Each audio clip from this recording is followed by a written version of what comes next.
L'heure pour moi de vous informer, mesdames, messieurs, bienvenue dans cette édition du journal. Le président de la République, Félix-Antoine Tshisekedi Tshilombo, a effectué ce mercredi 10 mars une visite d'inspection au grand marché de la ville de Kinshasa en attente des travaux de réhabilitation. Reportage signé Blanqui Baoula.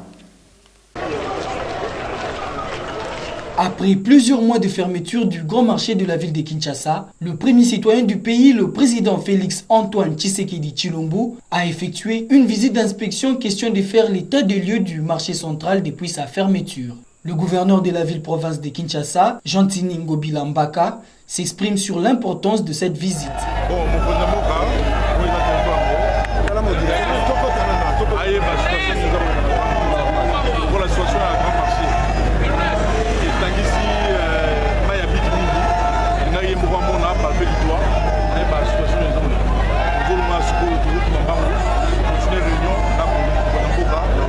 A noter que après cette visite d'inspection, le président de la République Félix-Antoine Tshisekedi a tenu une réunion avec les autorités de la ville-province et les syndicats du grand marché. Le coordonnateur de l'opération Kinbopeto, Germain Pundu Bopanza, a fait un point de presse juste après une réunion entre le chef de l'État, les autorités de la ville et les syndicats du grand marché. Suivez. Aujourd'hui, au nom des Kinoises et des Kinois, c'est une grande satisfaction que le chef de l'État, qui est une institution, que le magistrat suprême a tranché pour l'intérêt des Kinoises et des Kinois. Parce qu'on ne peut pas faire commerce, on ne peut pas étaler, on ne peut pas échanger dans un lieu impropre et insalubre. Donc nous disons un grand merci au chef de l'État, nous disons un grand merci à notre gouverneur, Jantini Ngobila Mbaka, qui est resté constant malgré toutes les manipulations que vous avez vues auprès des badauds, auprès de certains de nos compatriotes, je pèse mes mots, certains de nos compatriotes corrompus qui ont voulu saboter un projet salvateur pour notre ville. En tout cas, c'est une grande satisfaction pour Kinshasa Bopeto, c'est une grande satisfaction pour toutes les Kinoises et les Kinois qui aiment leur vie. Le chef de l'État est le parrain de l'opération Kinshasa Bopeto. Je crois que vous m'avez vu sur la haie d'honneur qu'il a accueillie au marché central. Bon, en bon père de famille, il m'a apostrophé un peu en rapport avec les immondices qui ont été entassés dans l'enceinte du chantier, parce que ce n'est plus un marché. Tout ce que nous avons ramassé dans les abords, nous les avons entreposés là-bas pour empêcher ce que nous avons vécu après le confinement. Les inciviques cassent la clôture, ils entrent et ils étalent. Alors cette stratégie aussi a marché parce que depuis lors, ces inciviques-là n'ont pas pu casser et pénétrer le grand marché. Les alliés lelo mukolo ya esengo, les alliés kaka neti tango to gagna ki be élection pour to kamba ville oyo. Pour etumba ezaki etumba munene na badongolo miso. Papa mokonzi aye atie bango hors d'état de nuire, en tout cas kitoko tozali vraiment na esengo. Profil des personnes, taille et caractéristiques du gouvernement, c'est l'essentiel de l'entretien qu'a eu le Premier ministre Sama Lukonde le mardi 9 mars avec les chefs des confessions religieuses. Sami Chimea Kapanvoulé aux commentaires. Après être imprégné de la vision de gouvernance du Premier ministre, les chefs spirituels ont insisté sur l'essentiel de la population et l'éthique des dirigeants du futur gouvernement d'union nationale. Pour le succès du prochain gouvernement, les chefs de confession religieuse estiment que chacun devrait amener sa part.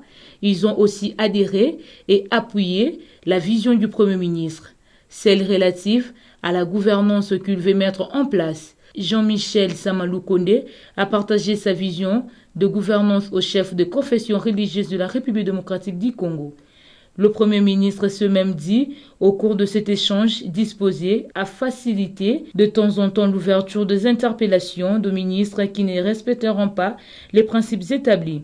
afin de permettre à son gouvernement de bien exécuter son programme durant les 2 dernières années du premier mandat du président Félix Antoine Tshisekedi.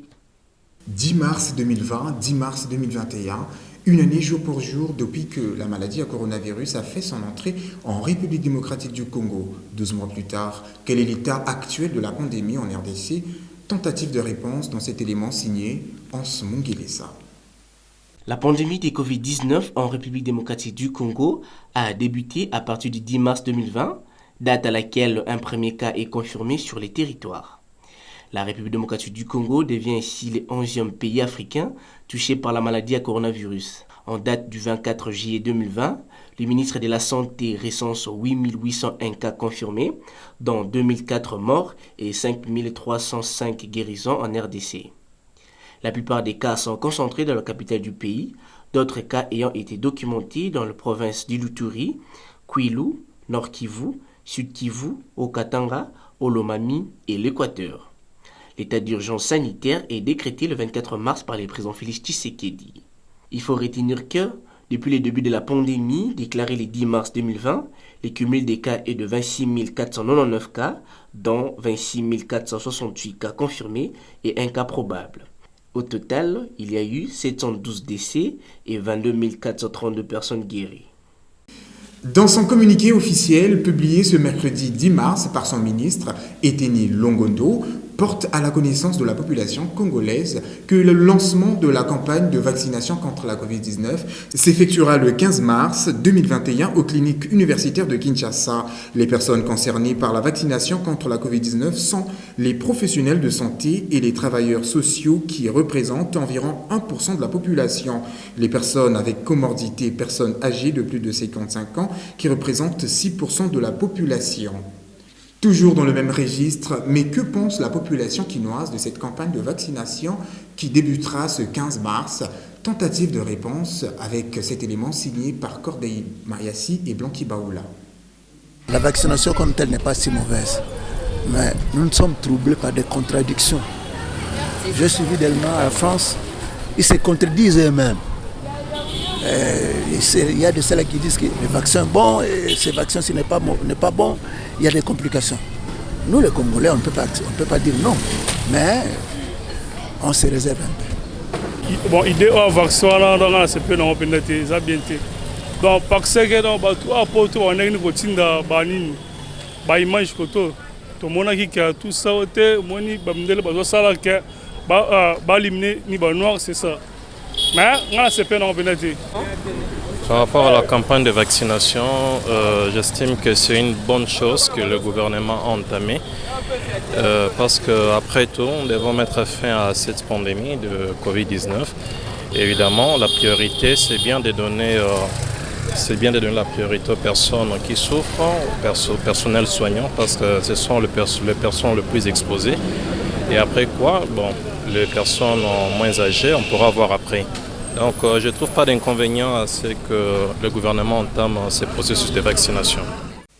En sport, le sélectionneur Christian Tsengi Biembe a dévoilé sa liste composée de 31 joueurs et 9 réservistes ce mercredi 10 mars. Détail avec Joe Kayembe.